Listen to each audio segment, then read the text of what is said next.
প্রথমবারের মতো বাংলাদেশে গান শোনাতে আসছেন পাকিস্তানি সঙ্গীত শিল্পী আইমা বেগ। 12 এপ্রিল রাজধানীর সেনা প্রাঙ্গণে 1-2 সাউন্ড ব্র্যান্ড অনুষ্ঠানে গান শোনাবেন তিনি। কনসার্টের আয়োজন করেছে ইয়ামাহা মিউজিক বাংলাদেশ।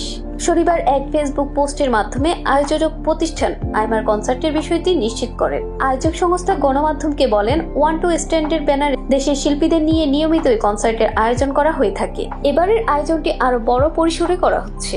আইমার সঙ্গে বাংলাদেশের জনপ্রিয় কজন সঙ্গীত শিল্পী যুক্ত হবেন তা শিগগিরই টিকিটের বিস্তারিত সহ সব জানানো হবে।